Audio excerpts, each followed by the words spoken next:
The Ministry of Health informs the public to remain vigilant against Ebola virus disease. Symptoms include diarrhea, vomiting, abdominal pain, fever, and body weakness. If you or someone you know develops these symptoms, seek medical attention immediately. Protect yourself and others by avoiding handshakes and unnecessary physical contact, washing your hands regularly with soap and water, or using an alcohol-based sanitizer. Cleaning frequently touched surfaces and avoid direct contact with infected person's body fluids like vomit, stool, sweat, and urine. To report a suspected Ebola case, send an SMS to 6767 and type alert, or call the toll-free number 0800 100 066. Report early, protect lives.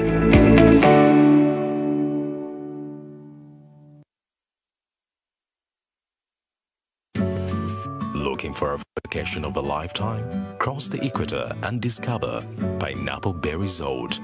Enjoy exceptional life's luxuries. Spend quality time with family, friends, or even that special someone. Get in touch with nature with our range of outdoor activities. The calming tranquility of water, breathtaking views.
A sanctuary designed for comfort, and moments made to flow effortlessly.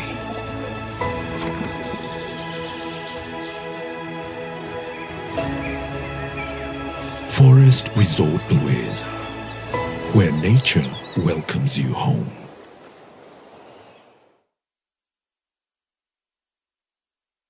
This July, since you want to be with him, go be with him.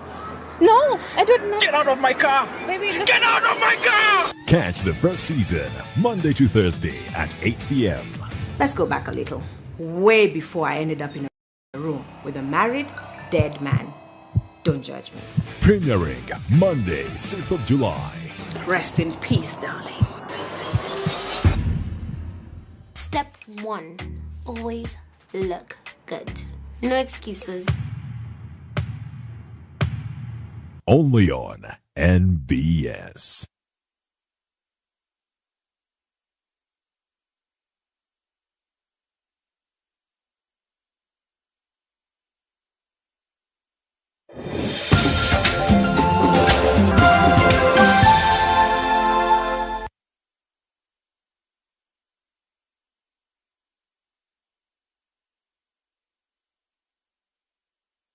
More on the media roundtable. We'll have, of course, one of those, or actually many of those who have been part of this journey of 18 years at NBS. Solomon Serwanja will host the media roundtable the original host. The original host of the media roundtable, joined by Simon Mianga Lutaya, Daniel Lutaya, Angelo Izama, and Derek Wandera. Looking at Museveni's latest anti-corruption offensive, will it finally break the cycle of impunity? My former colleague at Monitor, Angela Izama. Ah, I see. We worked together at Monitor FM. Ah, okay. When it was at Crown House. Okay. On Saturday, the Capital Gang goes live on NBS television for the very first time. That's Saturday at 10 a.m. and that is up to midday. The Capital Gang will be live for the very first time on NBS television. You'll be sure to catch it. That is right here on Saturday. I also hosted it twice. Been around. Let's get to Kagwanjala. Simon, who is, of course, will be bringing us the and I'm excited. I'm excited. Simon Kagwanjala in these 18 years has been the most famous out of this country. Call me one of the historicals. We need a historicals forum. And I can ask Canary, basi wajirinyirawo. I think 2016. Yes. That's exactly 10 years ago. Been around for 14? 15? 15 years out of the 18. 15 out of the 18. If they ever create a museum, you should just sit in the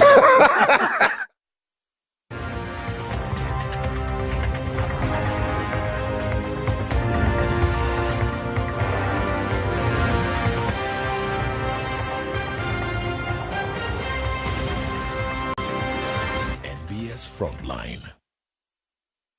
At his swearing in for a 7th term, President Museveni declared an all-out war on corruption. The search of former Speaker Anita Mong's residencies and seizure of her luxury cars signaled that the campaign was beginning to touch some of the country's most powerful figures. And true to the president's word, Uganda's anti-corruption drive now appears to be entering a new phase. Among the latest developments is a presidential directive ordering investigations into alleged corruption within the Ministry of Works and Transport. At Parliament, the anti-graft spotlight has also intensified. Several parliamentary officials have been arrested and charged over the alleged diversion and misuse of public funds. You processed, approved, and received 10,893,071,150 shillings, knowing at the time of processing and receipt that the said funds were proceeds of crime. Yet, despite the latest developments, skepticism remains high among many Ugandans who have witnessed previous anti-corruption drives and without convictions or meaningful accountability. When people see other people above them eating, they also feel hungry and they start to eat. Where somebody has refused compensation from government simply because he has been told that you ask for more by somebody else. Has government finally resolved to pursue those once considered untouchable? Or is this another high-profile campaign whose momentum will eventually fade as the investigation widen and more senior officials come under scrutiny? One question remains. Is the noose finally tightening around Uganda's big fish? This is The Frontline.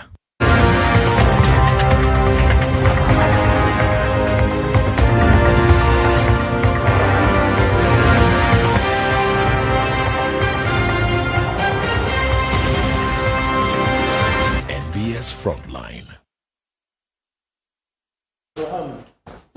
Yes, it's The Frontline and a very warm welcome to you. It's been a very busy day as security conducted a swoop on top staff at Parliament, arresting most prominent of all, Chris Obore, and 7 others, senior staff accused of embezzlement, money laundering, and several other charges before the Anti-Corruption Court. But there are quite a number of questions that are swirling over this operation. Is it indeed a crack on corruption? What are the political undertones? Could it be more of a purge than a real swoop on the real culprits? What is the bigger picture on this? How is it likely to end? Could it follow the pattern of several other incidents or events that the country has witnessed? People are arrested, arraigned before court, and months later, they are absolved of charges. What happens next? What more should the country be watching? And who is in charge? My name is Simon Kagwanjala, and tonight I'm joined by Honorable Dr. Patrick Wakida, Member of Parliament, Kabweri County, together with Honorable Odonga Oto, a former legislator and political analyst, Honorable and philosopher, yes, indeed. Honorable Ofono Opondo, Member of Parliament for representing older persons from Eastern Uganda, and Honorable Paul Mwiru, the Opposition Chief Whip in Parliament. Good to have you all and a very good evening. I thought the title is Opposition Chief Whip. Yes. That's Chief right. Opposition Whip. Chief Opposition Whip. Chief Opposition Whip. Yes, that's the right title. Well, good to have you all, and it's been a while. Yeah. How would you unpack the events of today? It's been a while after the swearing in, approving the Vice President and the Prime Minister, and then passing that rushed loan for the solar irrigation. Questionable. I said the rushed. Okay. Questionable is yours. Okay. The Speaker adjourned Parliament to 30th at that time, which was the day before yesterday, I think. And I decided to go back to Mulanda to try and tie the loose ends of my other private things. I also decided to go to Kapelebyong to tie the loose ends there because I do agriculture. I do you're already enjoying your money? I worked for government. I retired. I'm a pensioner. So I have some, but I had also done little investments to keep me as I age gracefully. The Parliament now is additional. To smear something on myself and wow. So it was necessary for me to, because I knew that once we get into Parliament, we shall immediately launch into the budget cycle and things like that, and I will not have time. I'm not the type to dodge official work, so I thought I needed to fix that, put in a bit of systems, and I can monitor. I can stay away for a month and so on. Amazing. Yeah. Today's events. First of all, today's events we have been seeing this coming from as way back as 2023, I think mid, when private people began exposing, they call it Agora exhibition, the alleged abuse of resources, particularly of Parliament. At that time, the official government entities that are supposed to follow up public resources didn't. They did not comment, particularly the Auditor General. And when you remember on this show, when we asked the leadership of Parliament, they were very angry. They actually rebutted. They said they are a Parliament and therefore they are not going to respond to things that are flying in the media. And remember again on this show, I said no. You, the leadership of Parliament, the Speaker, the Deputy Speaker, the Clerk to Parliament, who is the accounting officer, you're in a public office, and in a democracy, the media is one avenue through which we hold you to account. Don't just brush away, answer those questions. To date, I'm not aware that the expired Parliament of the 11th Parliament had a formal discussion. They didn't. They ignored. And on this same show at that time, I said, to the best of my recollection in the last 20 years or so, we have not had a meaningful public debate on the floor of Parliament on the Auditor General's report, audit report on Parliament. I don't know if there's ever been. We have never had a formal, official debate of the Auditor General's report on the audit on Parliament. Second came, was there for 20 years, for 10 years. Right Admiral Kadaga came, 10 years. We have had this one, 10 years. We have never had. For some reason, members of parliament have been timid. And as you know, the real budget of parliament, particularly since the parliamentary commission was formed, nobody appears to know in full the amount of money, including, I dare say, the actual amount of money that members, individual members of parliament take as their total emolument. It has been held in a cagey way. Did you find the amounts that were mentioned in court quite astonishing? Yes, what we know is the total sum, because that one is in the budget. But it had never occurred that individual offices had those colossal sums of money. Now, and also that there is a freewheeling in the way money is handled.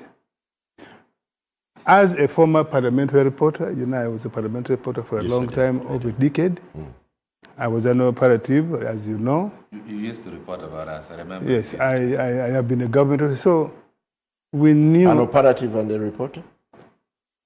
Yes, yeah. that happens. He was an operative reporter. That happens.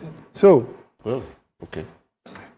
We were hearing, and some, through loose talk, some members of parliament, of course, would say, for example, you are paid money for official work, maybe to go to the field in Arua, you don't go. But you earn. You come and sign the book, or the attendance book, but you walk out of parliament. You know, we all know the perennial problem of lack of quorum in parliament, by backbenchers, by ministers. We have had cases where we have, as I said, from the government, where people travel, somebody takes money for 10 days that is going to Europe or South Africa, and flies through a table, comes through Maraba. In those cases, if we were very serious, and you called members of parliament and say, table your travel documents, you will find some of those cases. You want to suggest that this is just a mere tip of the iceberg? No, I may not be just a tip, but I'm saying indicators, red flags, that there have been abuse in parliament for a long time. Yeah, but the big question, yes, it actually brings in that phenomenon of big fish, small fish. You go for Obore. I don't agree. Let us go back to 2010. 2010, when we had the scandal in the OPM, Office of the Prime Minister. And then where the then permanent secretary was sent on, I think, forced to leave. The one that followed, Guatude, you remember, Christine? Over refugee things, and Kazinda, and others. Then we went for another big one, public service, pension, where the PS, the accountant, I think they were like 5 or 7. One even died in prison. You remember Christopher Obore? Obore. Up to date, my brother Kazinda is still, since 2010, he's still serving sentence. Yeah, but the Obores appear to have been conveyors. No. I don't have the brief from the investigators if they were just conveyors. Or they are not accounting officers. No. So, but I know what you're insinuating, because Parliament has a financial accounting administrative system headed by the clerk to Parliament.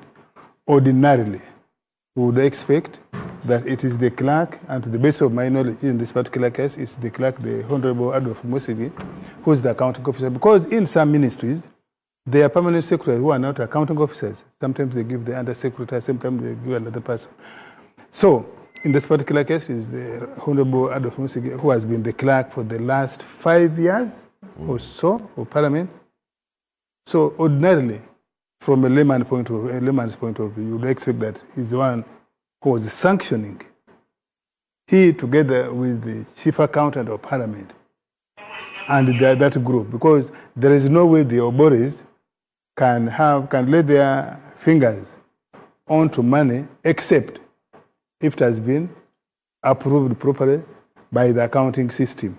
Two, in government, if I get money to go to Arua, the expectation is that when I come back, I account before I am given money to go to Mbarara. Now, when you look at on the surface, how is it possible that money is released today, tomorrow, the other day, or that somebody withdraws that colossal sum of money, 300 million, 400 million at midday, and in the afternoon again they go and pay? Is it possible, unless but even if you are constructing a munyonyo, you don't pay your suppliers in cash. Most likely you'll be paying them through the banking system. So I think the Obores, their current circumstances is more than meets the eye. Yesterday I actually had a long discussion with Obore, Chris Obore.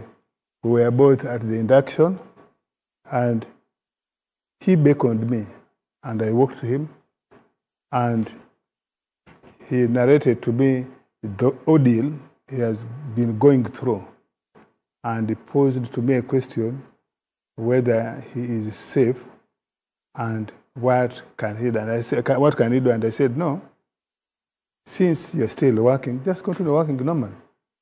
Unless you intend to run away from the country, just stay. So chill. he more or less had a premonition of what will just chill. If they come for you, surrender yourself, you go to court, and you give the testimony to the best of your recollection of events. And so he tried to bring in politics, and I said, no, at this point it doesn't help you. Because he told me, he said they are getting money to fund certain political activities for which the recipients, some of the recipients of the money were not required to put their signature because they were doing legitimate assignment.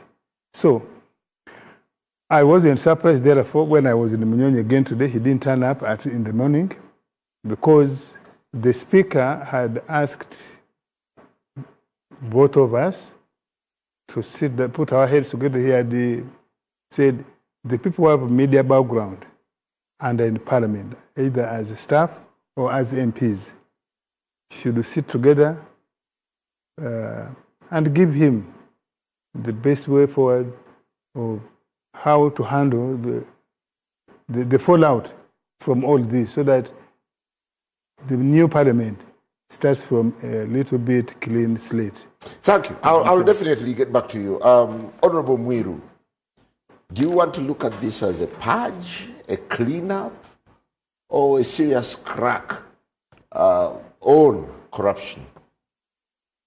Well, I think as Honorable O said, that there is more than what meets the eye.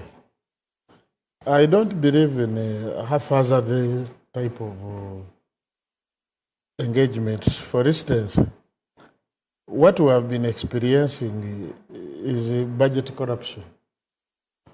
Because before, Parliament had the power to pronounce itself on the budget and even to suggest allocations until a time when they said that the three heads of the arms of government sit and share a budget and say, for you, we are giving you this, but don't touch my budget. That when we started from that perspective, meaning that created a leverage for this corporate social responsibility, which is the cause of the problem. Because the law as is elaborate on how they account for money. For instance, you have gone and arrested people, like in this case. But remember, there's no audit. Either forensic or financial as yet received, raising the some of this, you realize that some actually, the expenditures the way they are, they might be because it is budget corruption, the budget for nugatory expenditures, and that end up that, for instance, the Treasury accounting instructions require accounting officers to recover money from officers who have not accounted within 30 days. Because the Public Finance Management Act says when you receive public money, you must account within 30 days. Because there would be questions. Do we have an internal audit function in Parliament?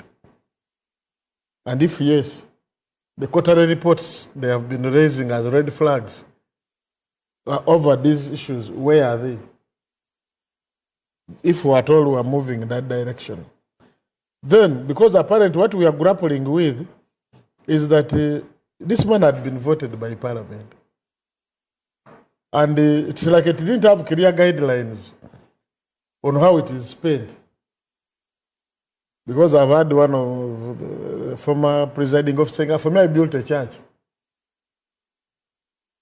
And says he has accountability. So for you to speak about it, they say, man, you are ungodly. You're even criticizing how you're asking for accountability. At the end of the day. So to me, and actually don't get shocked when none of those people is convicted. Because there's at a point, there's a BB was an accounting officer Malago. The State House Anti-Corruption Unit went there and just got all the documents and then he went away with everything. They took him to court. Then they realized that actually they needed a professional person to do an audit and point out where the problem is. For instance, like Obore must have budgeted. And this budgeting of these days, we are budgeting starting from the top, where they say we have 24 billion, budget for it. You will come and scribble something and then put in the budget. Then when it comes to expenditure, people keep on raising requisitions because the money must get out of the system. And it's initiated by the user entity. It goes through the system and people approve. So when you get the money, where do you take it? Because you have received the money, it has no guidelines. It is about to donations. Yeah, but I want you to look at this as an IGG sanctioned arrest. It's an operation that came from the office of the IGG. No, actually. You give it to the office of the IGG. No. There is a letter, a directive by the president to charge those officers. So even you may even wonder that even the IGG may not be acting independently because the question would have been, let's do an audit to establish, because the audit systems, they don't audit individuals. They audit systems. Yeah, but the inspectorate has owned the operation. No. You see, actually, the audit systems, they don't actually audit individuals. Because this would be that we would have arrested the recipient of the money. Because now we only are moving at a level of receiving money and money ending somewhere. Because if it is public money, for instance, actually, when you receive public money, even if in your account, it becomes a public account. That's why you have a requirement to account. You know where I'm coming from. So now, even that money as is, because we have money which was passed in this budget we have just passed. Still, even before it is used, they must develop guidelines. Because if they're not going to develop it, the speaker now, I think, both has 24 billion. I think Honorable Taibo also has the same. No. 28 and 24. Honorable both has is on record. Yeah. He said when he came, he returned 23.9 and retained in his office as part of that 3.9. Now you could say, on what basis did he choose to return? Now, if money can easily be moved like that, I come today and tomorrow I say no. It wasn't actually moved. Actually, the law. He said he has moved it. No, it doesn't have the power. Actually, it doesn't have the power. If you are doing environment, it's up 10%. You understand? There's no you take back money which was voted by Parliament. You remember when the president wanted to support the way in the north, and you are going to cut from other ministries, they have to come back to seek parliamentary approval. Parliament passed Money and Appropriation Act. The money is in the commission.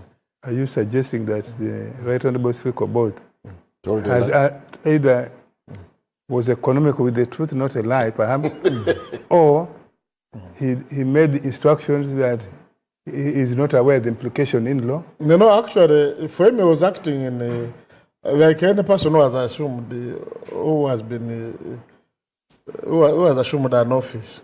You understand?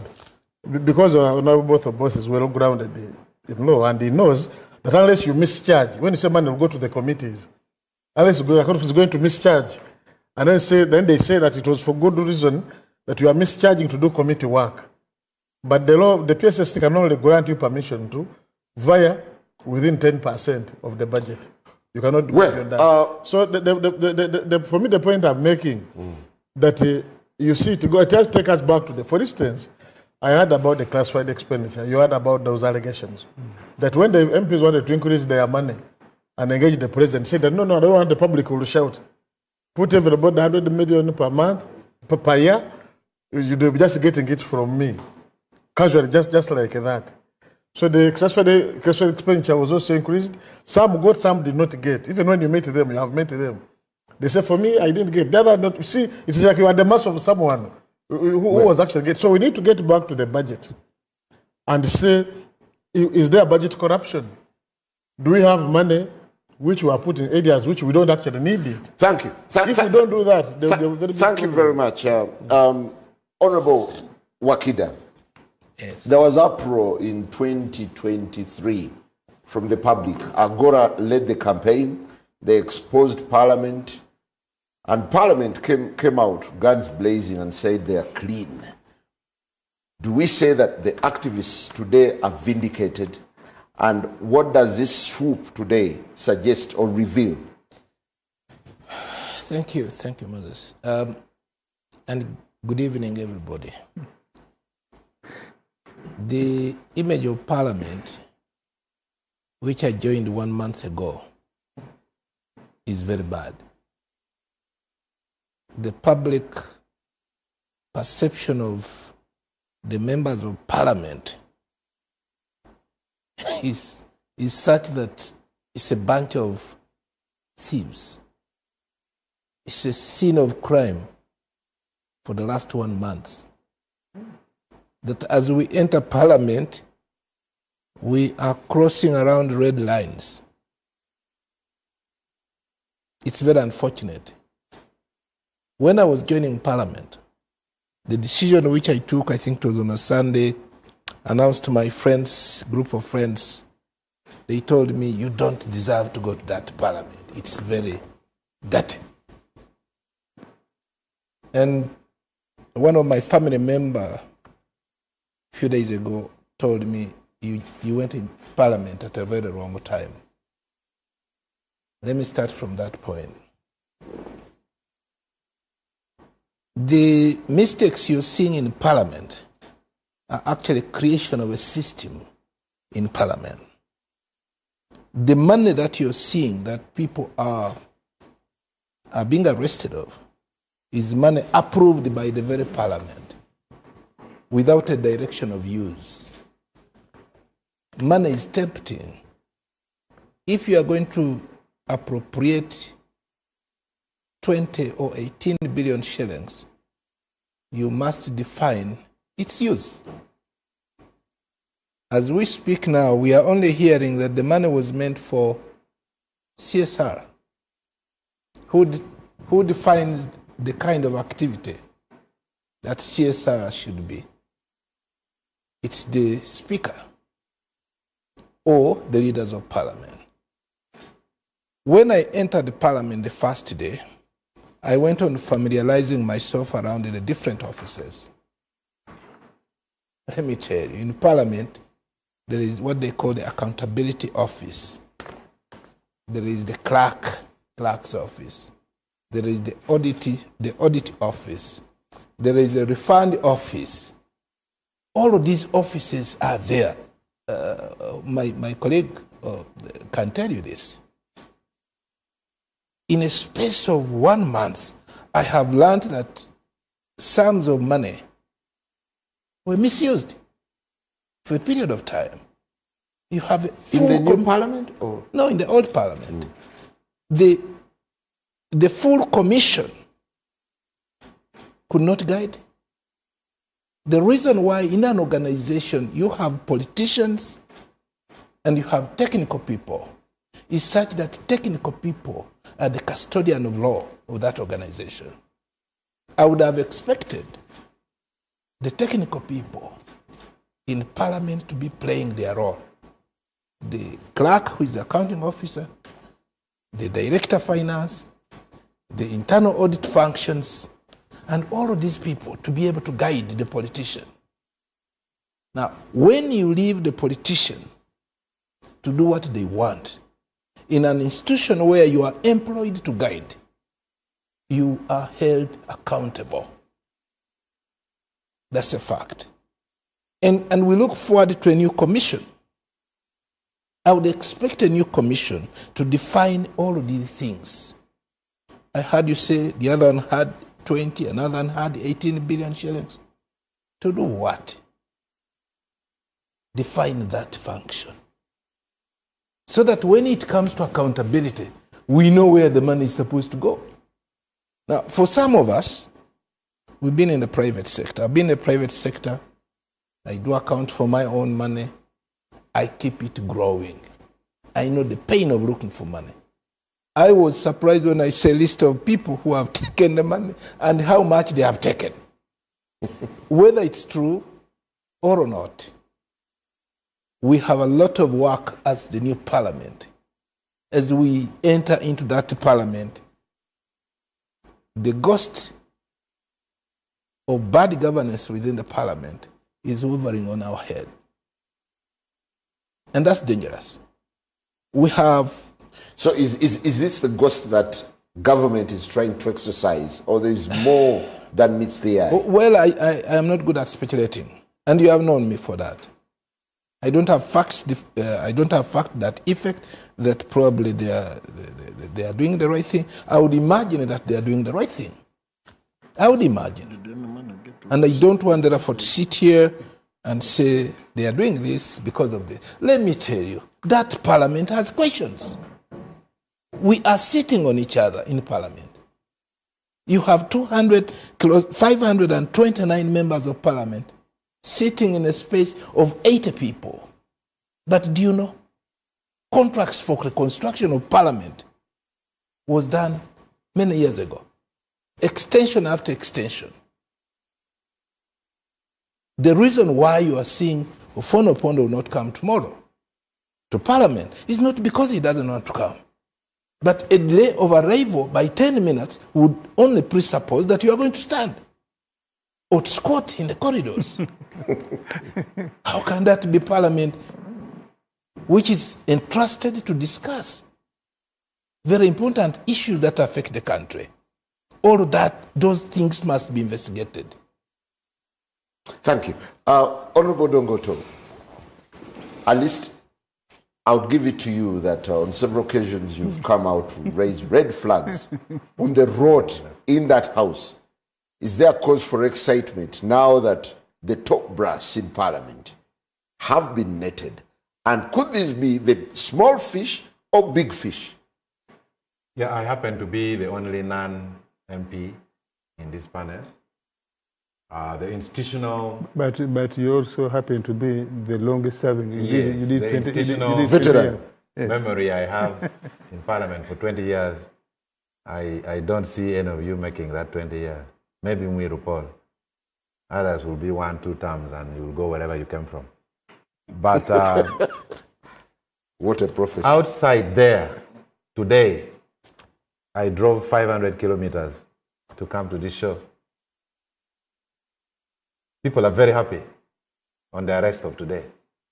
I am personally very happy that 7 individuals can steal money equivalent to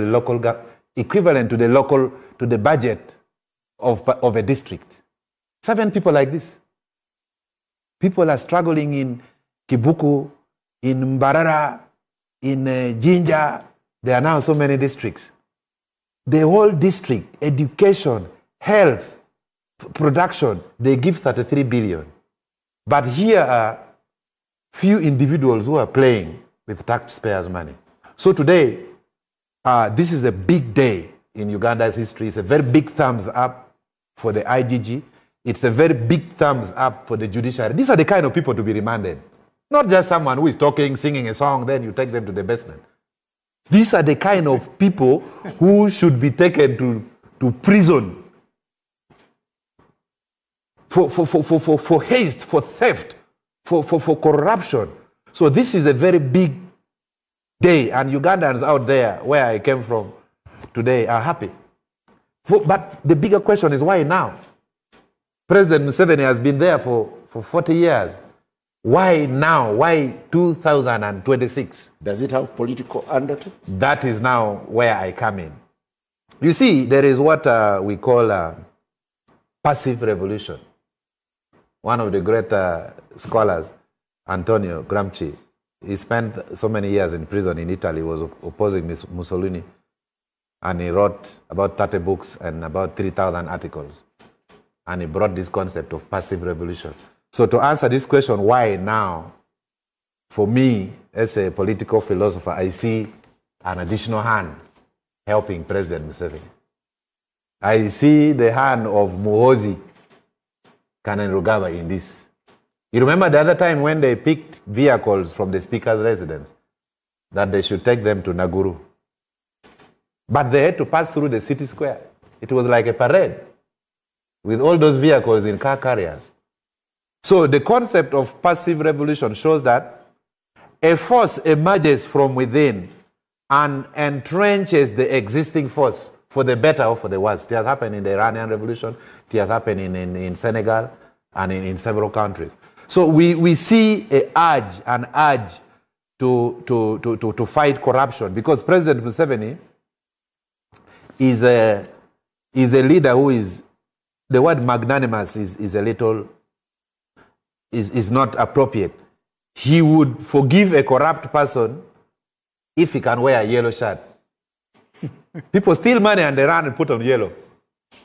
They even stack some of the money in the pockets. As long as you're putting on Museveni's shirt, it's very unlikely that you can be prosecuted for corruption. But we are seeing a passive revolution where the CDF, in the name of General Muhoozi, is saying, well, it's not enough to put on yellow. We are going to arrest you. Actually, I am privy to information. Yeah, but is he getting the right targets in this case? Actually, these are not the accounting officers. For me, it is immaterial. As long as you have stolen public funds, they should use any means possible to take you to prison. Even if you're a conduit? It is material. There's what we call in law tortfeasors. I am only surprised that some accounting officers in Parliament, like Paul Konobwa, like the clerk to Parliament, are out. Because Chris Obore did not jump through the ceiling board and rob the money. The money was cleared and they went and picked it from the bank and came out smiling. You see, Simon, the day they arrested this man who is in the International Criminal Court, Koyelo, who is the Lord's Resistance Army, the one who is in the International Criminal Dominic Ongwen. The very day Dominic Ongwen was arrested is the very day Kony started moving far away from Uganda. Because he knew that the peace talks were just a technique to grab him. So to me, the arrest of Obore and all those others is the first step to get towards Anita Mong. Because there is no way you can tell me the 5.2 billion used by Chris Obore was for him to buy perfumes and wear earrings, whatever. So this is the first step in the right direction. Why wouldn't they go directly to the big fish? In this case, it is the speaker, the clerk, and the principal accountant. And that's the politics. Information we have is that President Museveni disagreed with the army commander. General Muhoozi wanted to arrest Anita. So the same diplomatic approach being used by the president to cushion those who steal public funds. That is not the case with General Muhoozi. I have said on another program, and I want to say it here, even here in Machindi here, we have over 30 senior UPDF officers incarcerated because of corruption. So we are seeing a new wave, what I call a passive revolution, where corruption is not being tolerated. The means may be rudimentary, but is not being tolerated. Ugandans are watching. So the IGG should not be shy. The judiciary should not be shy. That parliament needs to be clean. But you should not clean people only when the president has disagreed with that person. There are many other scandals inside that parliament that needs to be investigated by the IGG. For example, since when did parliament start borrowing money from commercial banks? Yesterday we saw they are signing an MOU with Standard Chartered Bank for tarmac in Kidgum-Kidepo Road. I'm very happy it is a road in our area. But since when did Parliament of Uganda start borrowing money from a commercial bank at that percentage? And this is the second time. The last Parliament also borrowed money from a commercial bank. It has a disadvantage. One, it is killing me. The banks will not offer me Udongato money. It's good business to lend government. Secondly, kickbacks. How can government of Uganda borrow money at 7% from a commercial bank? So that should be investigated. The parliamentary annex is not getting finished. The contract has been extended over 5 times. The new parliamentary buildings, the MPs are squatting on each other. It should be investigated. The contract to install cameras, CCTV cameras in parliament, which started during Rebecca's time, attracting 600 billion. The IGG should tell us why was it taken to classify the expenditure. Do you want to suggest that the IGG has launched a serious onslaught, or the IGG is feeding into someone's politics? I think the onslaught has been launched by General Muhoozi. The IGG is just trying to be relevant and protecting their jobs. Otherwise, the first people who should have been arrested and incarcerated are the IGG and DPP, because they know these things were happening, but they are just joining now. So the fight on corruption should be holistic. Like Honorable Umiru Paul, if you look at the president's letter today, complaining that Busega roundabout, the contract was increased from 600 billion to 1.3 billion. That is the function of leader of opposition. Now the whole president is now writing a letter like the leader of opposition. What is the opposition saying about this? Supposing the president did not complain. So there is a little mismatch in this fight of corruption. But those who are arrested, we are very happy. They can come and apply for bail. It is their constitutional right. But Ugandans are happy. Whoever is doing it, please thumbs up. Well, as we take a break, as we take a very short break, what are the chances that this trial could take the course of the usual? People are arraigned before court, and after a few weeks, they are absolved. Well, you have not amended the standard of proof for the judiciary, especially the technicalities. And therefore, I believe the judiciary will use the same rules they have been using. You, who is alleging, you are required to bring credible evidence that supports your allegation against me. I am not so sure that the procedure today, the Director Legal at Parliament was taking us through compliance with the procedures in Parliament. And he singled out instances where parliamentary committees have investigated abuses in different entities of government, and cited a number of court decisions, as you know, where many reports of Parliament have, all sections, parts of reports of Parliament have been quashed, expunged, because the way you handled investigation. So since we have not amended this, I thought the best way would be, if we think that the existing procedures, personnel that handle criminal matters are inadequate, the best way for the government should have been to come back to Parliament and say, hey, look here, police is not doing a good job. We want CMI, we want ISO to be part of the legal framework that investigates, arrests, pick up documents, and present. Now that we didn't do that, I'm suspicious that the good judges will not agree with the lawyer, the political philosopher that it doesn't matter. Yeah, if you are playing the politics, that's okay. If you want to do, I've written an article saying, from what Odongo said, that the president, having come in '86, when Ugandans were really in a dire need of civilized way of doing things, the president has been tough more on security, but on human failings. You can see the president has pardoned over 20 people over the years, over 20 people, high people, who were convicted on corruption.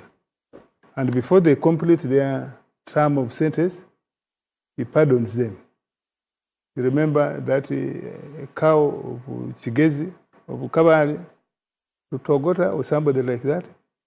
He was caught after he was no longer even a cow. He had now become a returning officer in the Electoral Commission. I think of Mr. Rakabwai. You remember the case of Mulindo Aviru Maso?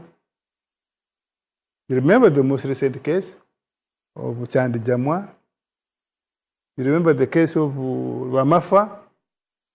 So the president, I think, he understood what Uganda had gone through, and he does back and forth. You remember the question of Chogam, on Bukenya and others, Professor Bukenya, where he did pronounce himself, said he had got information that Bukenya was being framed. And most recently, Namuju, who was described as an angel. You remember the 4 MPs? So, I don't agree with yes, if we want a shock therapy, this is good. Shock therapy, you say, we're pouncing on the speaker, we're pouncing on these ones, the opponents will get scared, but for a while. After 2 years, the judges will forget that Ofono and his many cars were pardoned, the car carriers and paraded. I had said on this show before that if you want shock therapy, that's good. But of what evidential value in the courts? Well, that way. And just before that, Parliament, particularly the office of the Speaker, is called, put their tape, scene of crime. But Parliament hasn't been briefed. This one I'm sitting in now. Don't you find it strange that your house is a scene of crime? Now, members of Parliament who should be the lead, they should have been the lead complainant. As I told you, we can challenge the Auditor General if he has an audit report pointing these red flags, if he has. Well, that's what I'm saying. I think this is mainly for shock therapy, but that's also good that shock therapy temporarily. Yeah. Amnesia. To administer amnesia. Well, how wide should the net be cast in the fight against corruption? That and much more. We'll also be looking at the politics. Could this be ushering in a new politics that the country should be watching? We'll be back.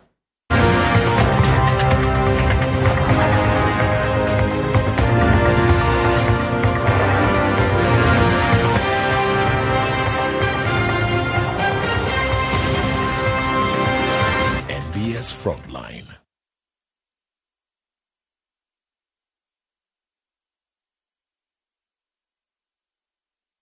Can I have a light, please? What is this? Castle light, the best testing light. Try it. Try it, try it, try it. Da, da, da, da.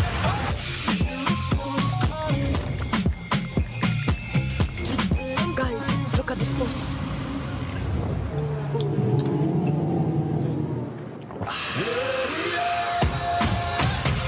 Nothing hits like extra cold. Castle Light. Try it. The National Mosquito Net Distribution Campaign is back. No one should die of malaria in this era. It is your responsibility to chase malaria from your home. The good news is that the government of Uganda has once again started distribution of mosquito nets under the 5th Universal Coverage Campaign, also known as the Under the Net campaign. Under this exercise, 1 mosquito net will be distributed per 2 people in every household. A village health team member, a community health extension worker, also known as a CHU, and the LC1 chairperson will move house to house to register members of the household in preparation for receiving their mosquito nets. Do not lie back. Ensure that you register all your household members to receive a mosquito net. On the distribution date, move to your distribution point and receive your net. Mosquito nets protect you and your family members from infectious mosquito bites that lead to malaria. Ensure that you receive the net, hang the net, and sleep under the net every night.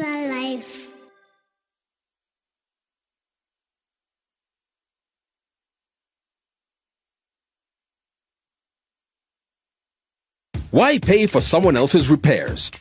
Say goodbye to hidden costs and hello to peace of mind of a brand new start. Discover the Suzuki range of unmatched fuel-efficient and reliable options. From the iconic Jimny to the new Across Hybrid. Find the perfect blend of style and world-class efficiency. Upgrade today and enjoy 1 year of free fuel and comprehensive insurance, plus 2 years of free service and a 3-year warranty. Trade in your current car or choose financing to start driving as you pay installments. Don't wait. Visit the Suzuki showroom today or call 0800-211-033 to get started.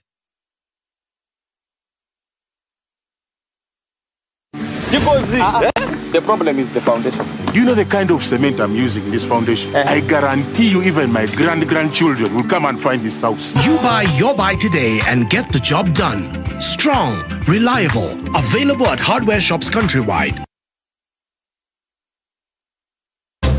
So tasty, delicious, some snacks. Some snacks. So yummy, yummy. Yummy, yummy.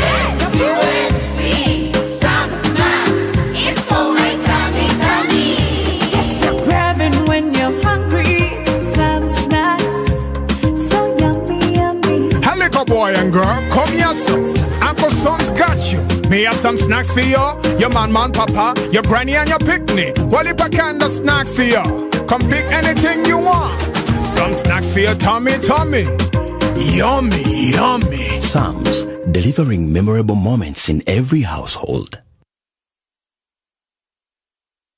In a digital world, not everything is what it seems. False stories today spread faster than truth, leaving us all wondering what's real. Disinformation misleads, misinformation misguides and spreads confusion and fear. Dismiss, a campaign to help you think critically, question wisely, and verify thoroughly. Join us. Let's build a more informed Uganda, one truth at a time. Dismiss, inquire, verify, confirm. Together, let's fight fake news.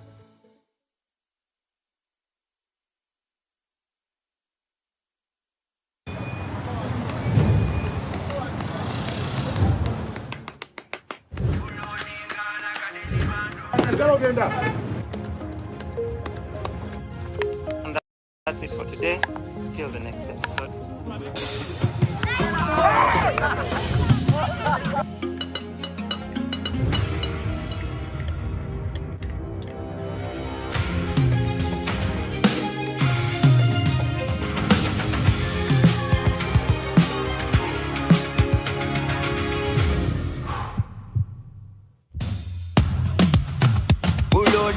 Like a daily bando, like a daily bando, like a daily bando. Omuliro nguwulira muli mumutima kukankana like drums. Kalakata, kalakata, endungu ya kusabula. We gonna do free of fire, free of fire, free of fire.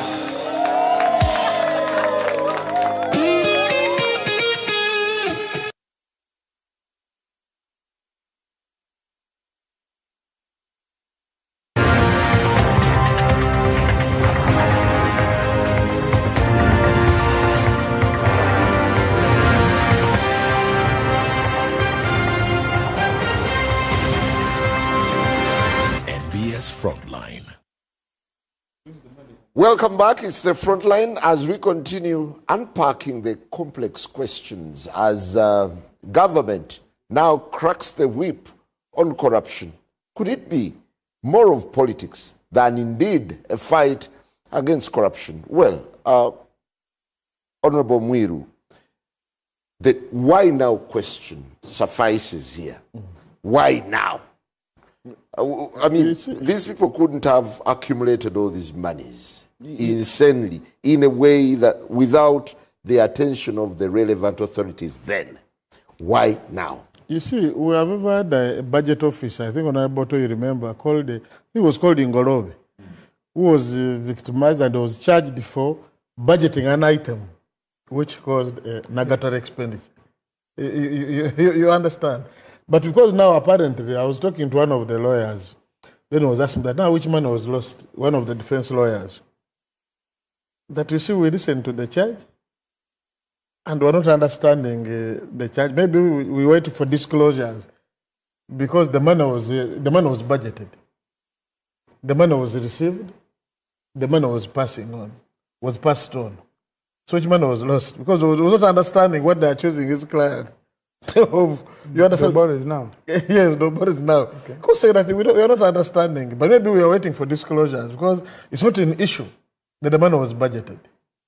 Neither is it an issue that the money was received, that the money was passed on, the money was expended. That's what I told that. You see, what were the guidelines? That when you receive money, what do you use it for?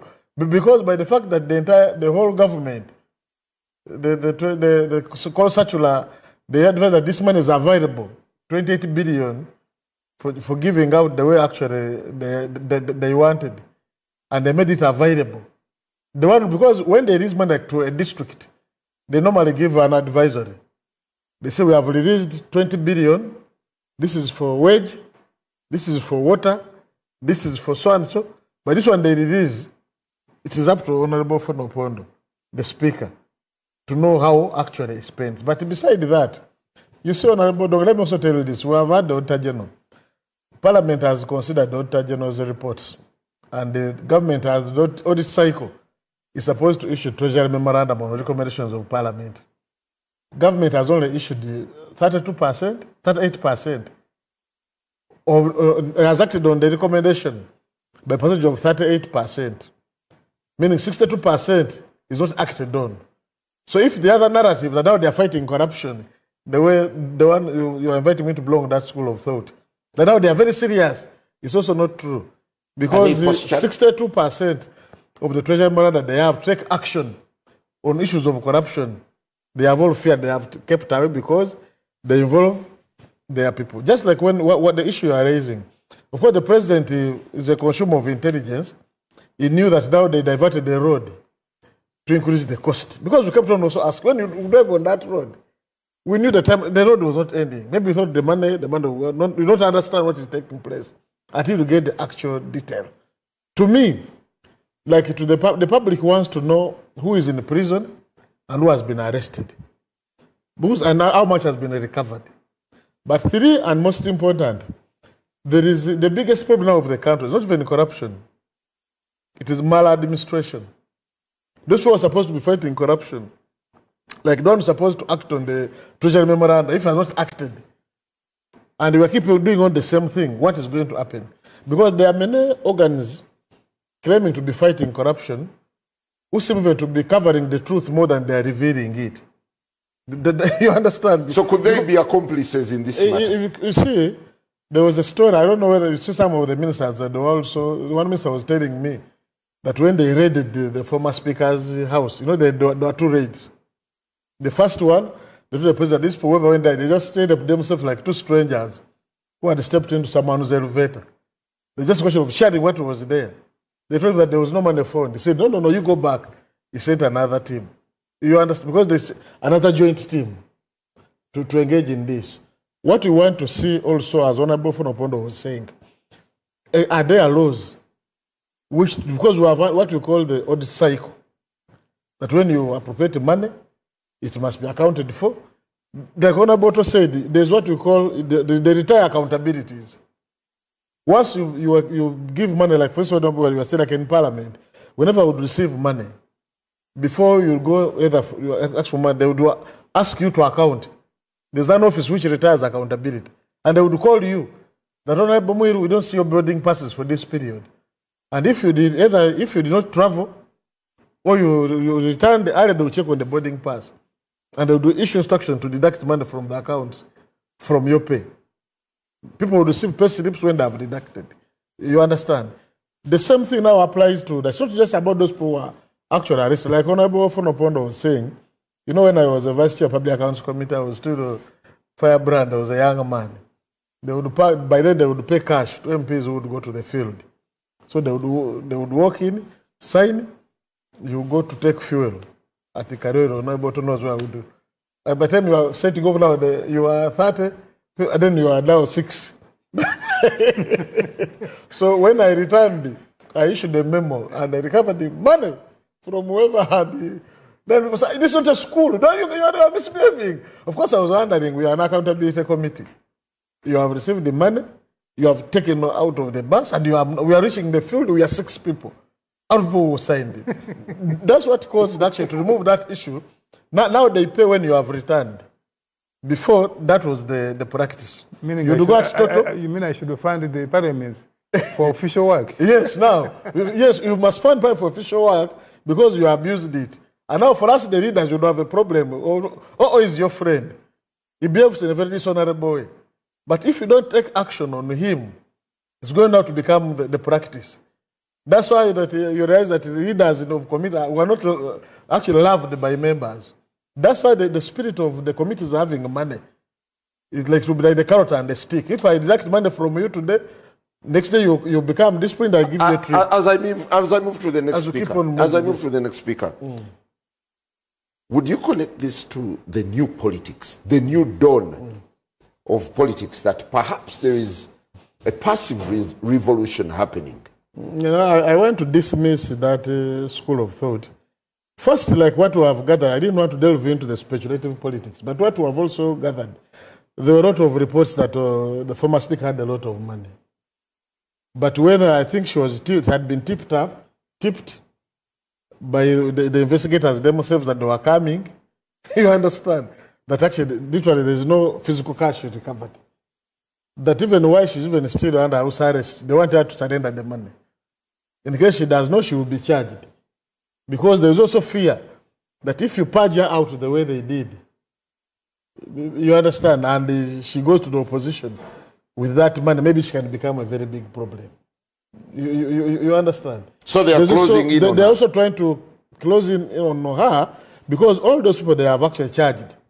They were all their statements, from what I have gathered, they were saying, for us, we received the money. They are accepting and they passed on because I'm a vote holder and this is a planned activity. Once we see the money and say we have received the money in this quarter, so for what activity? You go back to the work plan. You understand? And then you issue a requisition for the money as it has been budgeted. Because you see, the question now would be, we would know, for instance, was Obore the activity officer with a partial responsibility? The activity officer was the speaker, according to the way the budget did. They were the speaker, the one who at whose mercy, one who determine whether to give or not to give. Well, thank you. Honorable Wakida, what is clear is that these were assistants to the speaker. Do you imagine there is more of politics in purging the speaker? You've seen the trail of events, how they've been happening, and it all rotates around the person of Anita Mo. No, I don't want to think so. I think the problem in Parliament is system and the construction of local councils and Parliament and how it functions. In fact, this calls for a deeper reflection on how money of Parliament, especially allocated to, say, speakers, should be treated. If you went to a local government, let me take you down to the local government at the district. The speaker is allocated some money for monitoring and activities. But the speaker does not hold any project. So what happens then is that the speaker moves with a person who would have made the requisition. And it's that person who therefore makes the requisition and accounts for it. I am only just wondering whether Obore and the group are being accused of failure to account for the money. Because it looks like they withdrew the money.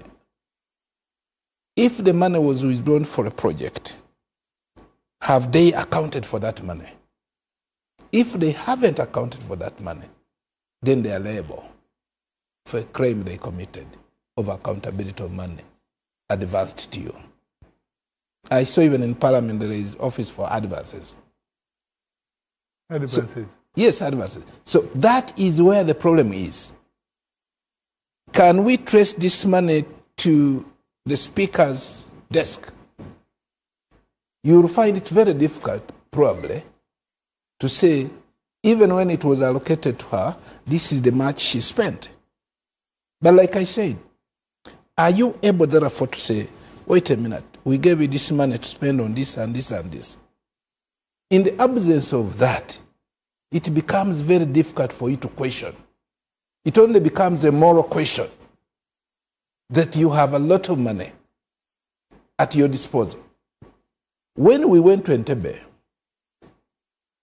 it was at the top of the crisis, the arrest and all this of Anita, you remember. I expected the chairman to talk about it. What they did is they printed a document which had been, I think, issued by Ian Clark. You remember that? Print. And they distributed to us. A summary of that was that you do not show wealth, that you are very rich amidst poor people, amidst people who are struggling. They will assume that you stole. That was the article. But even there, Ian Clark's article, I think, was written with a lot of ignorance, in my view. Because,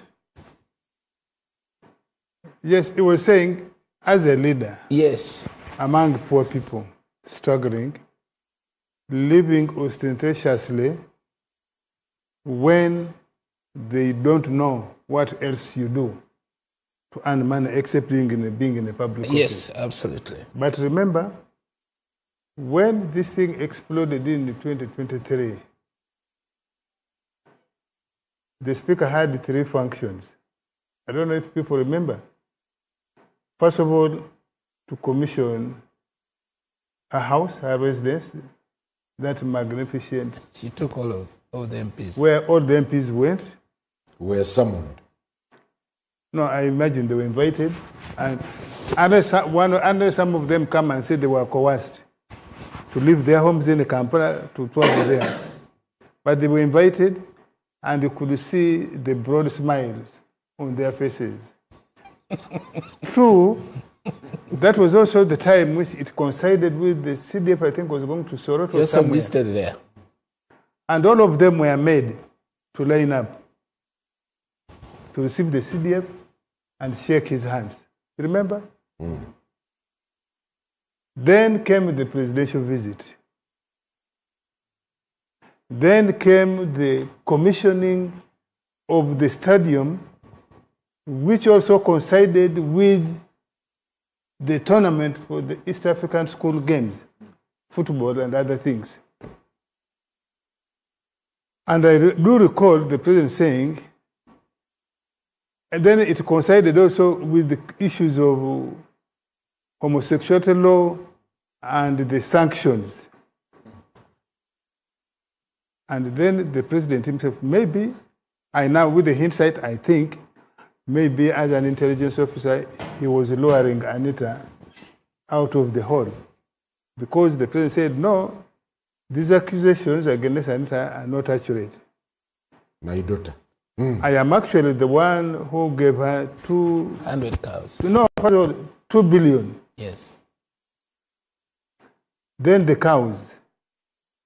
And I remember that time I wrote an article and I said, how does it look for a Speaker of Parliament who every Ugandan knows earns well, earns good money, has other freebies, official freebies, to be given 2 billion.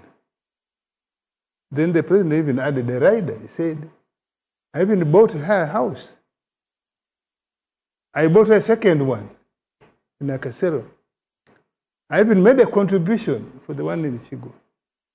And all of us know that the president has been helping. And then I even said, The president earns 3 million. and then I even said, how do voters feel if you have appointed a vice president, second in the country, and you contribute for her to buy a house? How would the voters feel? So, for me, I agree with Wakila that the problem we have is systemic. Now, you are focusing on the money. Can all these people now, laughing, the members of parliament particularly, Yes. members of parliament, of the current parliament and the one that went. In that parliament, I'm just finding out that virtually half the ministers, or 30% of them, have relatives they brought to be employed without advert, without qualifications. And outside the structure. Outside the structure. They bring them, somebody brings, there are those with the wives, official wives. Then there are those with the concubines. Then there are those with the children, their biological children. I'm told there's even a letter existing where somebody gave a list, 47 people to be recruited. So we're now going to this parliament, we are going to demand that from the Right Honorable Boto, we must conduct a thorough on all aspects of that parliament. Thank you. And I hope our colleague ministers, particularly of the previous and the previous members of parliament who had influence there are four former members of parliament who participated in elections, lost, and are now staff. Without structure, without advert. I hope they will be courageous to speak the truth when we have those inquiries. You want to name them? For now, no. I want to use the privilege of the House. The audit will bring them out. The biggest problem, there are 1,100 employees of parliament and there are 500 MPs. So even it is overstaffing. I don't know which concern. Patrick, you may continue. Yes. The question is, who will clean parliament? Can parliament clean itself? Because I can't. Unfortunately, the way they made the law, the constitution and the law now, it needs a shock therapy, actually. Perhaps this operation can help. One of the challenges of institutions is if institutions do not have checks and balances, they rot. And for us in governance literature, we advocate there must be levels of checks and balances. No, but you see, there actually mechanism for checks, but it has been compromised. For example, I've just been reading the Administration of Parliament Act, the rules of procedure and so on. Do you know the power they gave the Speaker? Incredible. The Speaker can actually create new offices without reference to anyone. If you have a situation where the Speaker can influence, can determine the people who become commissioners, if you have a reckless Speaker, how can you have a useful commission? I think, as you conclude, yes. I think Parliament needs to clean itself. We must demonstrate that we are ready to be accountable. You need a new commission that will follow up these things. Yeah, but the evils of Parliament are endemic. They've They're been around endemic, for ages. but you know, Parliament can actually It wasn't amend there its when own Wakakaro was rules, there. isn't it? Yeah. Parliament can amend its own rules. As new Parliament, we can accept to be tainted or to amend rules and abide by those rules. And I am hoping that with Ofono Pondo and the Mwirus in that parliament, we should reflect on how people look at us. A few days ago, I pondered whether I was in the right place. I hate the word corruption. I come from a very poor community. That community, 1 billion changes life. For you to be talking about 190 billion, 200 billion shillings eaten by individuals or misused or not accounted for, it's painful. My children in school, in primary school in my village, sit on the floor. They only need desks. There. Medicine in health centers. You belong to NRM? I am a member of NRM. And I want that transformation to happen. So the little money allocated for Ministry of Health, for the education sector, for the roads in these communities, it's just good that we do support. Thank you. Honorable Dongoto, you gave it to Muhoozi, but it's civil society that started all this. Agora. Where is the opposition that could have perhaps awakened the masses on this gross corruption? Could they be accomplices in the eating? And the best person probably to answer that is Wakida, because now they want to elect the leader of opposition. The NRM has reached a level where they want to choose who should oppose them. Because some of these issues, if you had a formidable and strong opposition, that would be raising these issues. Not only issues of corruption in parliament, even issues of human rights. Wakida, you should tell me whether we need to amend the law. Because the current law says you have a problem with me, like what they did today to Obore is very good. You take them to police, to IGG, and then you take them to court, and then remand them to Luzira. Let me give you So you should tell us whether we should amend the law that now we say you take people anywhere. No. Because for me, I want to be picked, but I want to tell Miro that I am at Central CPS, you come. So these are the things we want you, members of parliament, to be asking.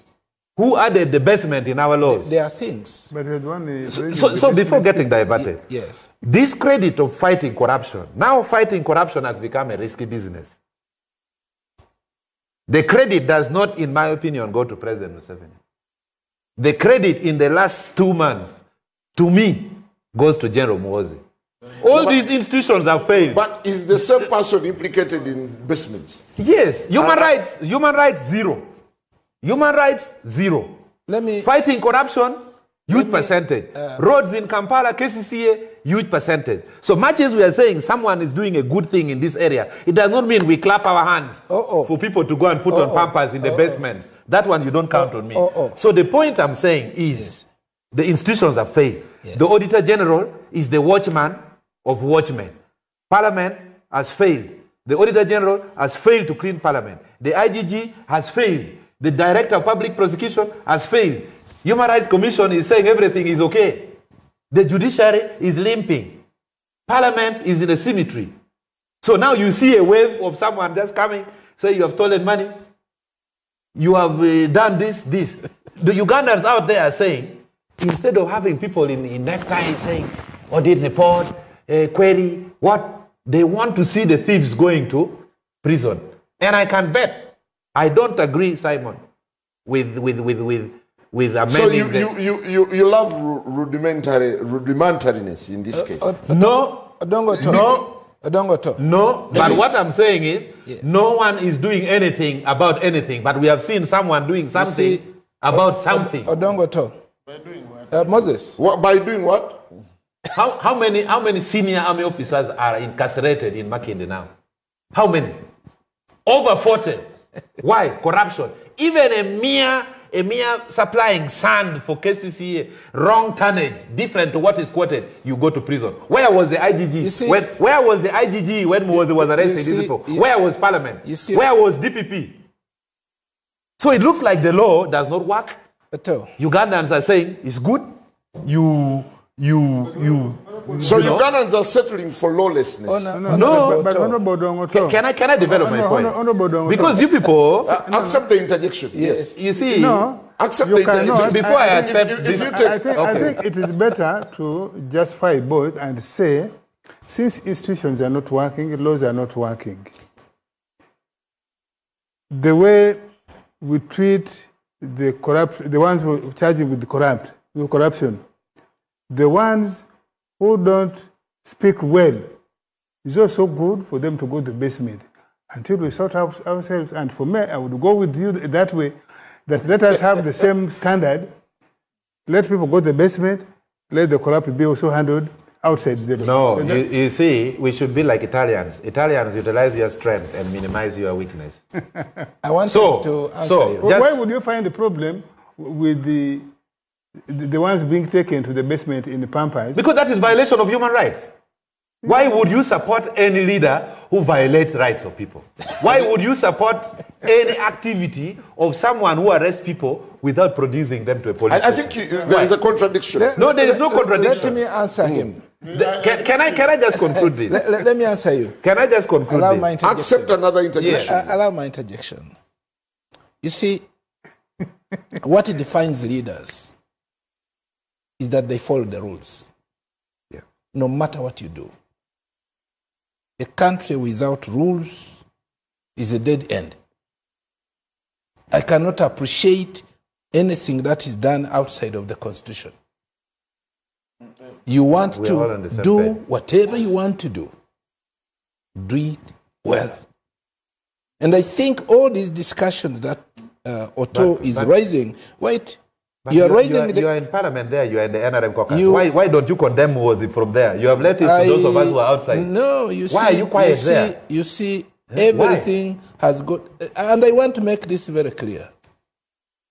Everything has got its time, and it should be brought at the right time.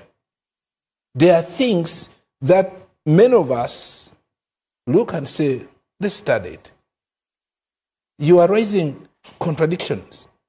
You are saying this person is good to fight corruption, but this very person is doing this wrong. Yeah, precise. That's what I'm saying. Let me tell you, everything that you see in this country was defined. Laws were set. Thank you. Another interjection, then I'll give you space. I understand where my brother, Honorable Dongoto, is coming from. Of late, has been a critique of General Moozo over human rights violations. And I think he's on the list. It's on the list people being looked for. So, so he has to make a way. That is trivial. He's making a way of how to reach home properly. Because, for instance, when we talk about the money, Honorable Dongoto, you know that part of this money, it is what has been destabilizing the opposition. Because at one time, one MP was telling me, because I was trying to talk to him, that you see, when you go to the speaker, she pulls something and gives you something. When you go to Chagurani, he just talks, doesn't give you anything, and then you actually go away. So I asked him, but Chagurani has no budget. The speaker is spending from the budget. You are not able to give you what? You understand? Because you see, that man had made people to think that you see the speaker was very magnanimous, she was a kind person, and then therefore first should give something. That's part of the money. That's why the last thing President Museveni would do is to charge Honorable Anita Among and lamp on that charge. Because part of the money was actually in a way for compromising the opposition. So these are small fish, right? So to me, unless I've seen Honorable Anita added on the charge sheet, I'll take this fight. This one's a sacrificial. For instance, make your point. This one, what money? Because which money got lost? Because all the money was received and it was passed on. The person who was passed on is there. All right. But the person please develop your point. You people, we won't interrupt you. You are very comfortable in Parliament. I know. You are comfortable there for 20 years. A good paycheck. For 20 years. And of course, a job where you earn 30 million a month is a good job. You have to speak in tongues at times. But the point I'm saying, if we put it on a weighing scale, there is a new development in the current government of fighting corruption. We are seeing. Which one? their development. Is it cosmetic or real? Whatever it is, outside there, we want to see more people arrested, even ministers. We want to see both the former speaker and the deputy speaker being charged. Because we are talking as if now it is only the Speaker of Parliament. Because people are now saying, why is it that those who are arrested today, their names are only O's? Why? No, there is a Raja Bukhari. Yeah, most of them, 90%. So it's okay. So we are saying there is something new in this government that relates to fighting corruption. And we should learn to give credit where it is due. But at the same time... Someone sent me WhatsApp and said, Odongoto is being very dishonest in praising the General. The same General... You fear mentioning his name? ...is now having Honorable Mawanda very high in the ranks of PNU. So is that a real fight? You see, you know the problem with Ugandans? They want you to behave like you are an orthodox opposition from birth to death. You don't have to give credit where things are due. For example, you go to Nasa Road. For the first time in the history of this country, you see a road which is cast in concrete from the beginning to the end. I last saw that road in Ghana when you are leaving, going to Akasombo Dam, done by President Kwame Nkrumah. And this is UPDF Construction Brigade. The improvement in the roads in Kampala we have seen over the last 6 years is more than the improvement in all the roads over the last 20 years. So what is wrong with that? Do you know the cost of a kilometer which I've done there compared to what? But at least you see the roads. Where I disagree, and this one I disagree, is violation of human rights. You don't arrest me and take me to a basement and brag about it. Actually, for me, if you want to do that, you'd rather kill me. And these days, Mwiru, those days we could leave our phones home and our spouses would call you and say, you have left your phone home, come and pick it. Even when you are 1 kilometer, you'll go back and pick it. But these days, you leave home without your passport. Even if you are 10 kilometers, you'll go back to pick and carry it. Because these are not normal times. The bar of human rights, which has been set by President Museveni, has been greatly lowered by PLU and Kabanda. That one we have to criticize and say this is very bad. But where they have done good, we should learn to say, much as you have used unlawful means, at least Ugandans are seeing results. We're taking a very short break, and definitely when we return, we'll be asking what to watch next as the news goes around public officials who are allegedly embezzling funds. We'll be back.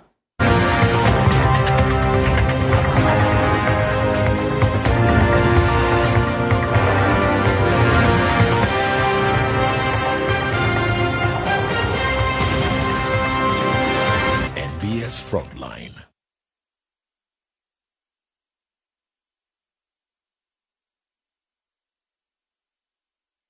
Hey, hey, travelers! Are you a family gearing up for that big vacation, a hustler working abroad coming home, or your squad chasing sunsets and passport stamps? It's time you lock in. Say goodbye to long airport queues, shocking roaming bills, and the stress of hunting for local SIM cards, because now you can travel like a local. Stay connected in over 180 countries. Just scan, tap, and boom! Instant data the moment you reach your destination.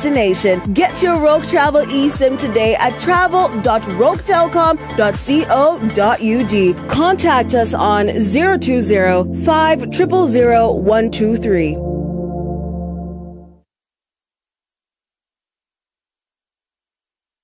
Across Uganda, the parish development model is paving the way for prosperity, helping families transform their lives through strategic farming practices, like the 4-acre model.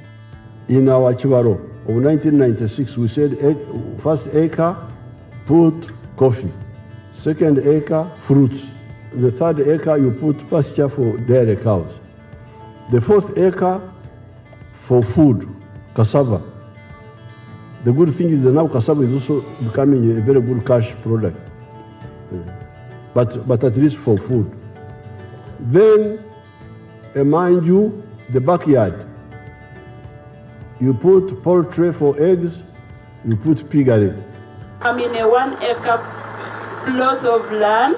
In this 1 acre, Your Excellency, I practice this banana plantation. I also practice coffee. I also have dairy, Your Excellency.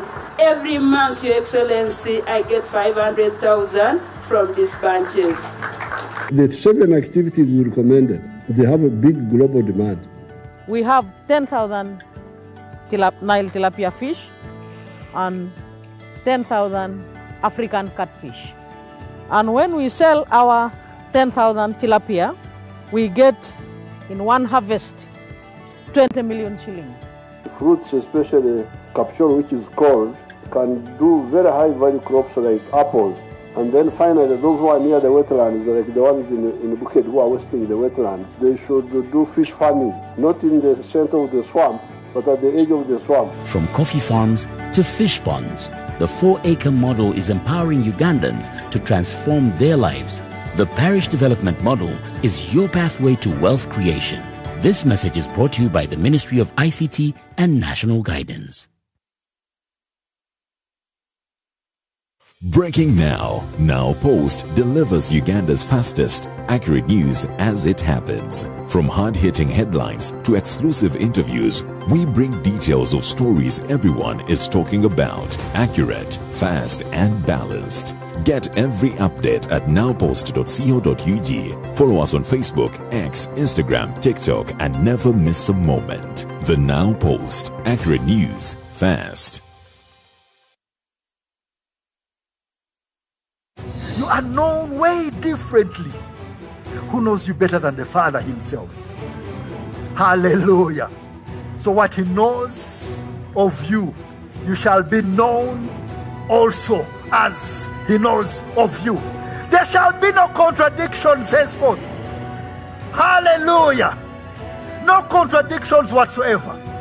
If he says you're the head, because he knows you as that, you're the head. Watch the power of prophecy with Prophet Elvis Mbonye this Saturday, 6:30 p.m. on NBS TV, Uganda.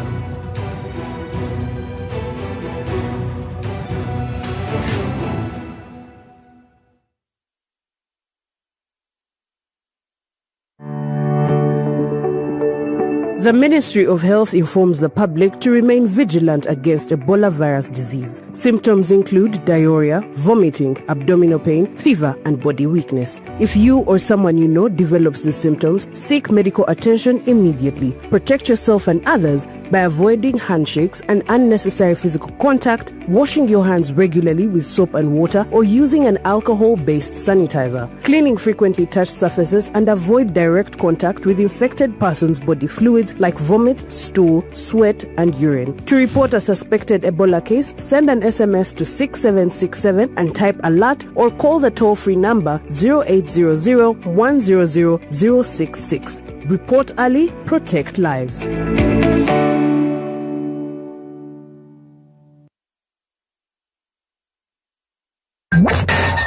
The world is going digital and creativity is no longer just a passion, it's a pathway. Next Creator is building dignified job opportunities for young people by turning creativity into real careers. It's about more than just content. It's about learning digital skills that lead to sustainable income, branding yourself with confidence, understanding influence and the digital economy. Next Creator equips young creatives with the tools they need to grow, adapt and thrive in a fast-changing world. If you want to turn your ideas into opportunities, if you want to make creativity work for you, this is where you start. Next Creator, your skills, your future, your opportunity.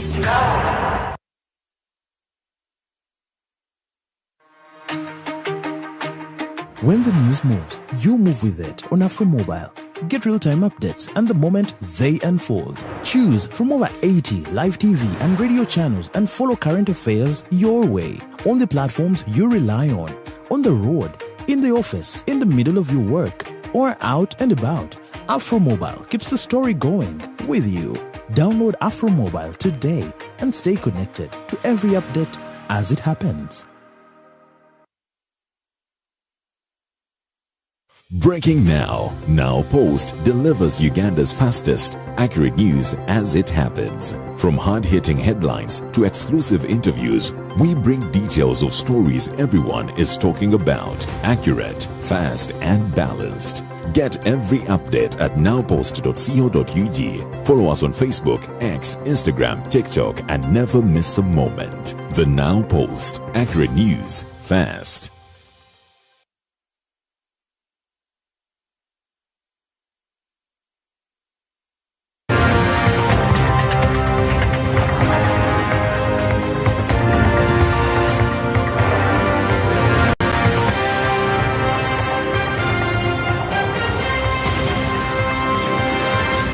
Frontline.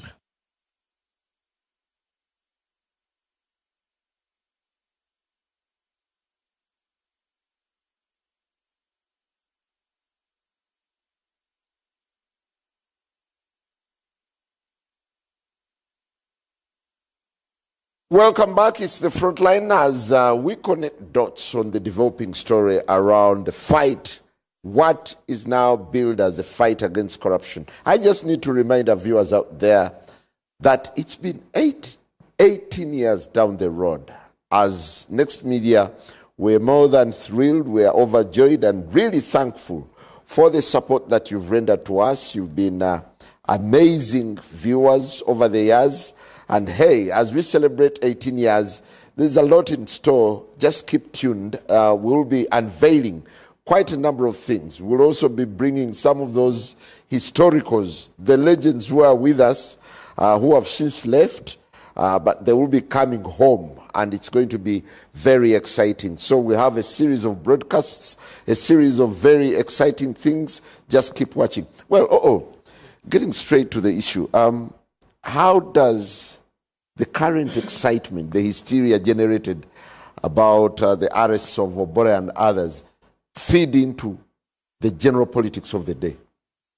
With speculation First of all, for your 18 years, you know, I've been much with you. I've been taken to court twice by now colleagues who have had the same predicament. First of all, Miriam Matembe, doctor, took me to court because we had the rough altercation here. I floored her. And I had chosen not to speak about it, but let me speak about it because of the 18 years. Elias Lukwago took him to court, also floored him. I want to thank my lawyers. So your moments have been thorny? Yes, it is a real front line. So I want to thank my lawyers. And unfortunately, but which is also good, in each of those judgments, the judges said, each party should meet their course. So I have had nothing to ask from them. And but you've mended fences with them. Yes, we have. You see, I honestly think that we have bust up in these talk shows, but no hard feelings. They abuse me, you also pinch them somewhere, and that's really. And like these ones, we have been practicing politicians. I think that's how it should be. We shouldn't be taking each other to court over things in the bust-ups. Bust-ups in the, you know, we have had with you. Oh, several. Yeah, several. But you have never taken me to court. You have never blocked me from your Twitter account. You even blocked me yes, on X, but it's okay. Yes, this is okay. So, we have had with you. You remember he said, I'm not an MP, I went through the window, I just laughed it off. So. No, but yeah, it is good.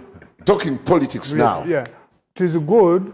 That's why I'm saying in NRM, party and government, there is lethargy.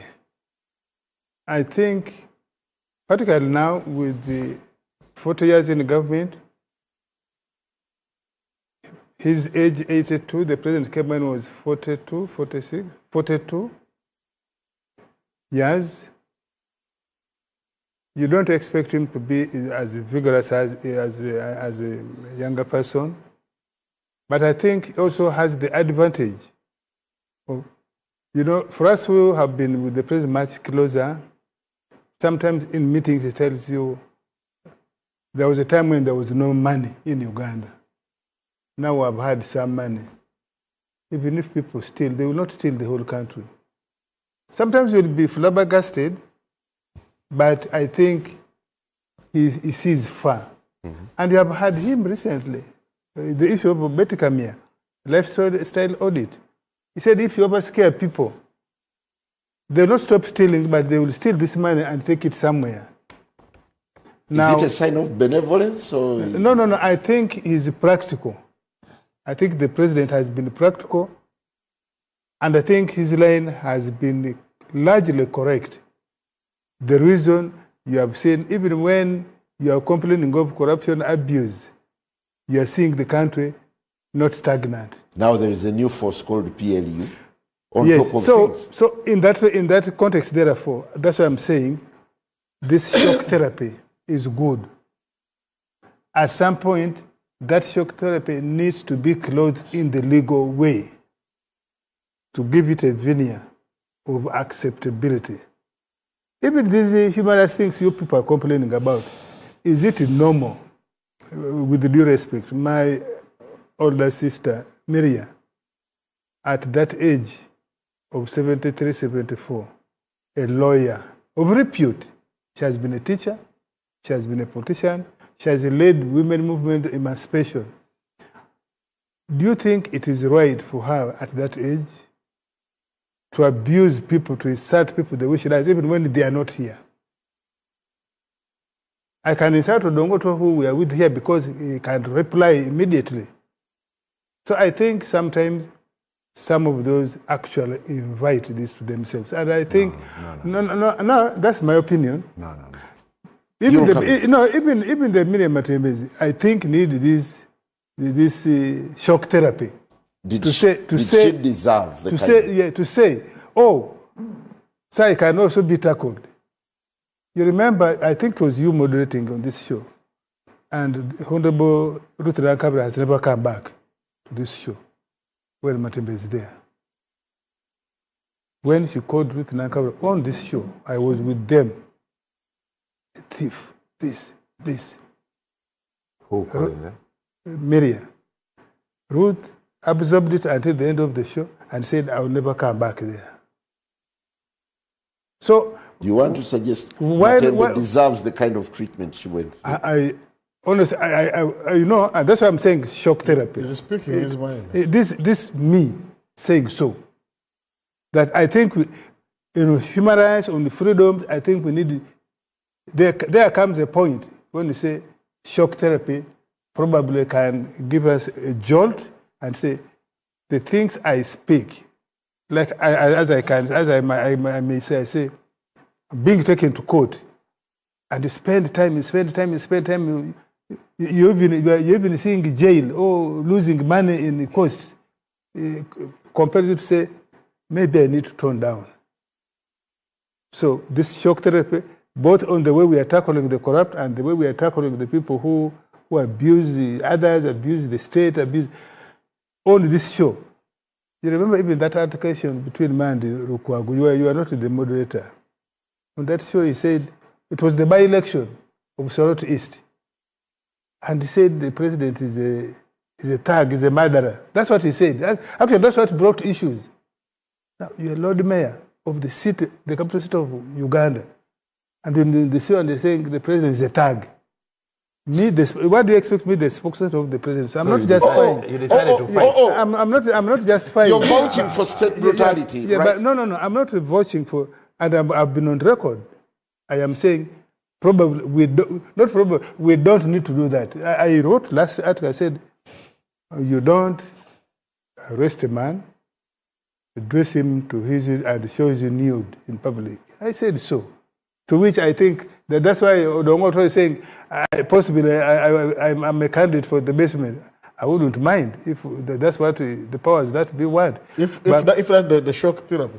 Yes. Yeah, you're supporting shock therapy. You need to be checked as well. I'm using. Imagine at your age taking you to the basement. I'm using. To learn first of all, I don't think so. You can even bite your tongue. I don't think I'm a candidate. I don't think. First of all, I don't think I'm a candidate there. But I am saying, in society, in building society, that's why we say it breaks. You need to break an egg to have an omelette. That's an adage. So. What is important is the leaders, we the leaders.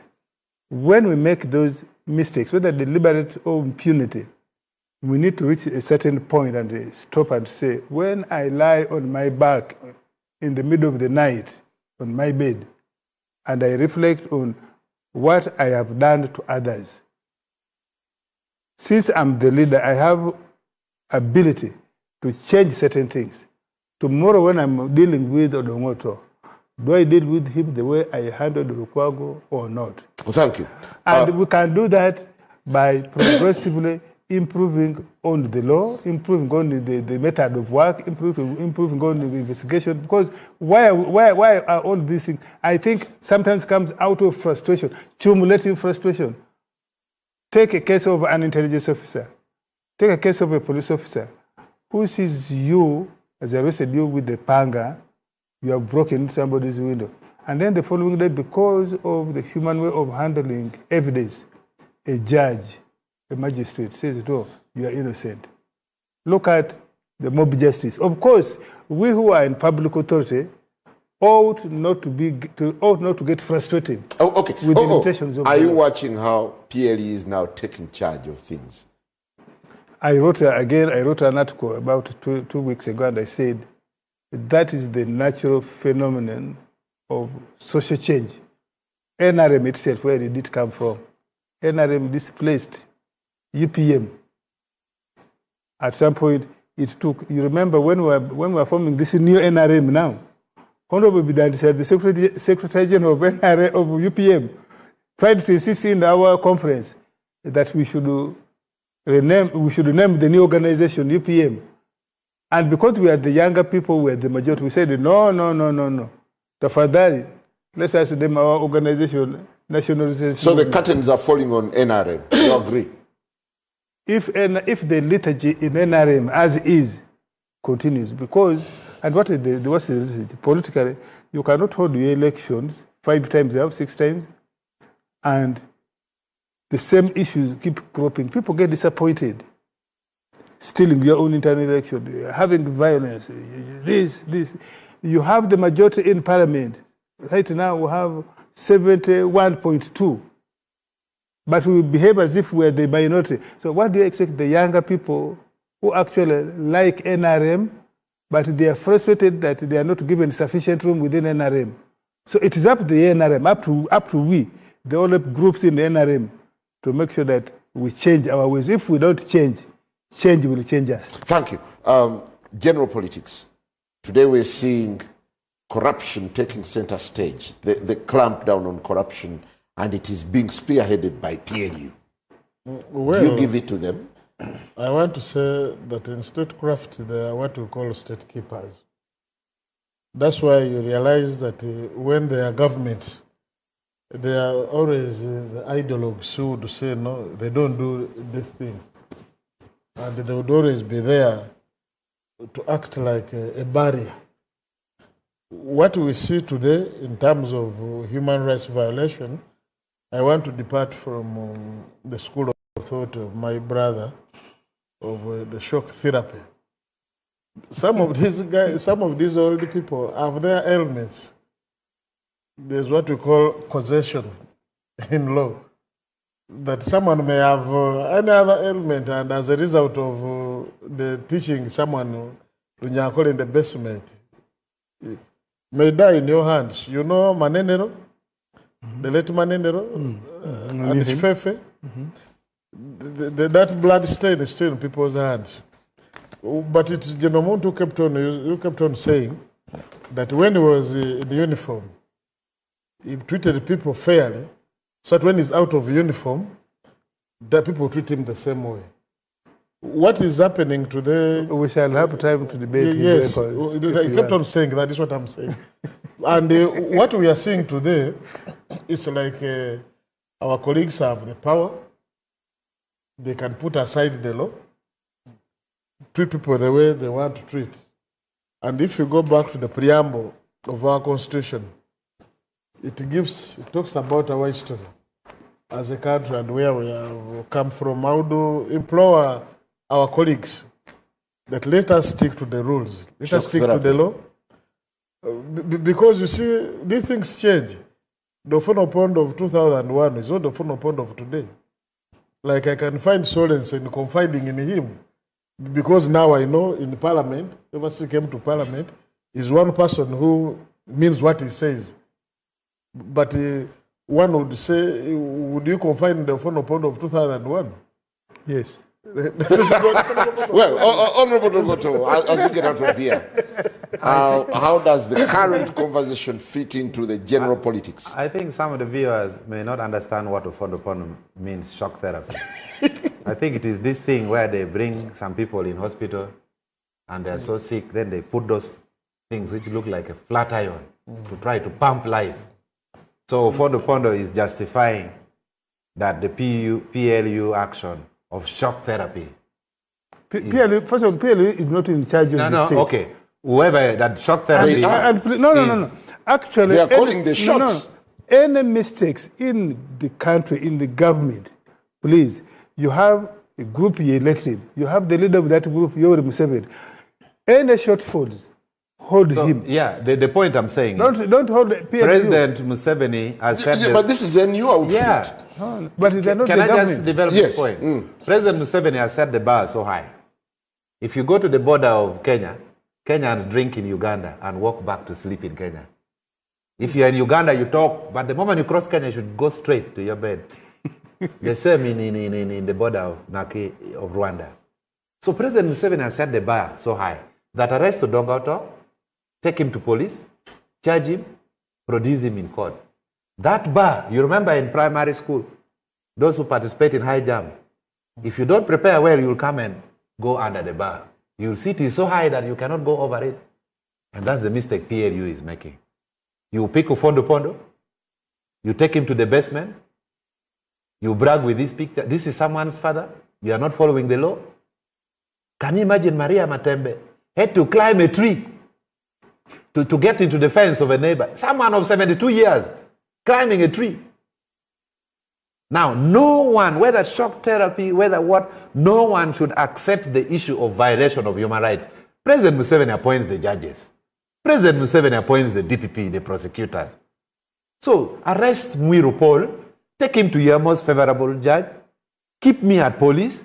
At police, the law says my relatives should visit me. Even the Bible says, at free time, visit prisoners. Mistake is for human beings, Simon. It's not for animals. So this philosophy of shock therapy, if I were an advisor to PLU, I would tell them concentrate on corruption and roads. Abandon, close the chapter of human rights. Can you imagine? Now, Kabanda is saying, Kabanda now, not even DPP, not even Muhoozi. Kabanda is now saying, I should be arrested for talking in the other talk show. So is for crying? Yes. Is it his tears? Does he even have tears anyway? So, what I'm saying is we should support human rights. If PLU does not raise the bar of human rights to the level President Museveni has set, they will not get state power. Just mark my word. Frontline returns next week, Thursday. We are celebrating 18 years of NBS. What a moment to reflect. Looking back and forward. Have a lovely night. And cheers.